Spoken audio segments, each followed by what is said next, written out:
Hello friends. Shashi Agarwal channel के अंदर मैं आप सबका अभिनंदन करती हूँ। आज का जो हमारा सब्जेक्ट है कॉस्ट अकाउंटिंग, ये टॉपिक मैनेजमेंट अकाउंटिंग के अंदर भी आ जाता है। जिसके अंदर हम लोग समझेंगे कि जो स्टैंडर्ड कॉस्ट होती है उसका मतलब क्या है, या हम कह सकते हैं प्रमाप लागत विधि क्या है, मानक लागत विधि क्या है। अगर आपको मेरा ये प्रयास सही लगता है तो इस वीडियो को लाइक कीजिए, शेयर कीजिए तथा मेरे चैनल शशि अग्रवाल को सब्सक्राइब कीजिए। देखो, जो मानक लागत है या प्रमाप लागत है, ये एक पूर्व निर्धारित लागत है। इसका मतलब है कि इसको पहले से ही निर्धारित कर लिया जाता है।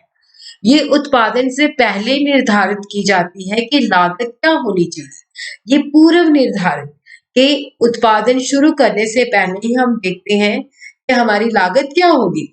तो जो किसी भी स्थिति से पहले निर्धारित की जाती है कि किसी वस्तु या सेवा की लागत क्या होनी चाहिए। देखो, जो स्टैंडर्ड कॉस्ट है ये टेक्निकल कॉस्ट मतलब टेक्निकल एस्टिमेट्स के ऊपर बेस्ड होती है।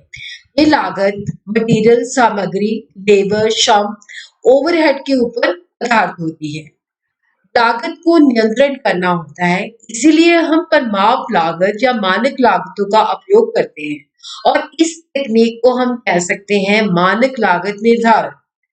मानक लागत निर्धारण का मतलब है जिसके अंदर हम स्टैंडर्ड कॉस्ट मानक लागतों की तैयारी करते हैं, फिर उन्हें वास्तविक लागत जो कि वास्तव में जो खर्च की जाती है उसके साथ उसकी तुलना करते हैं।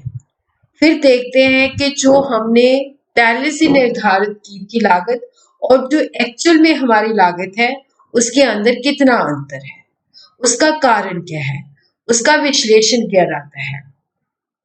एक ऐसी तकनीक है जो विचरण विश्लेषण होता है, जो वास्तविक लागत और मानक लागत के अंदर जो अंतर होता है और जिसका विचरण विश्लेषण किया जाता है, जिसका होता है कि ताकि हम लागतों को कंट्रोल कर सकें। तो ये एक ऐसी तकनीक है जो विचरण विश्लेषण के माध्यम से नियंत्रण के उद्देश्य से लागत और आय के लिए मानकों का उपयोग करती है।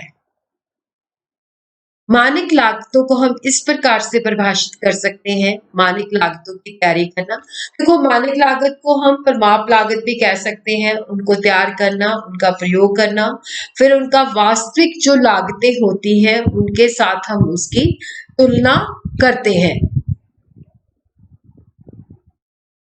देखते हैं वास्तविक लागत उससे ज्यादा है या कम है, क्योंकि अगर वास्तविक लागत उससे ज्यादा होती है तो इसका मतलब है कि हमने सही तरीके से काम नहीं किया। तो क्या कारण है जिसकी वजह से हमारी वास्तविक लागत जो है मानक लागत से ज्यादा है।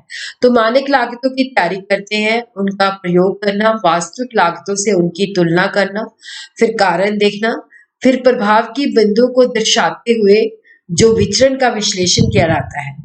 विचरण का विश्लेषण होता है कि जब दोनों में अंतर होता है तो वो कारण जो होते हैं उसका देखा जाता है कि क्या कारण है जिसकी वजह से वास्तविक लागत जो है हमारी मानक लागत से ज्यादा है।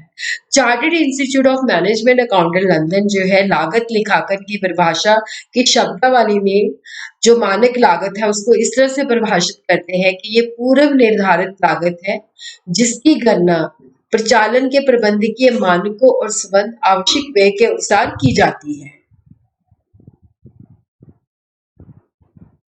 मानक लागत निर्धारण की जो विशेषताएं हैं, देखो जो मानक लागत होती है या प्रमाप लागत होती है या स्टैंडर्ड कॉस्ट होती है, ये प्रत्येक तत्व सामग्री, मटेरियल, लेबर, ओवरहेड के अंतर्गत जो प्रमाप लागत है उसका पता लगाया जाता है। फिर वास्तविक लागत को मापा जाता है, फिर वास्तविक लागत की तुलना जो होती है मापक मानक लागत से की जाती है। फिर देखा जाता है कि अगर दोनों के अंदर भिन्नता है तो उसका विश्लेषण किया जाता है।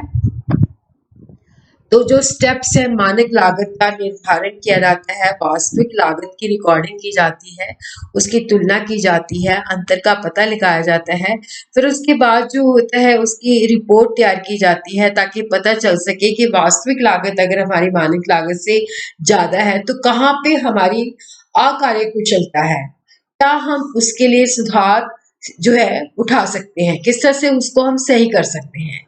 तो मानक लागत निर्धारण की स्थापना के लिए जो आवश्यक शर्तें हैं या मानक लागत निर्धारण की प्रणाली बंद करने के लिए जो प्रारंभिक चीजें चाहिए होती हैं, लागत केंद्रों की स्थापना करना, खातों का वर्गीकरण, मानकों की प्रकार, मानक लागत निर्धारण करने के लिए संगठन और मानकों की स्थापना, जिसको हम विस्तार पूर्वक जो है अगली वीडियो के अंदर स्टडी करेंगे।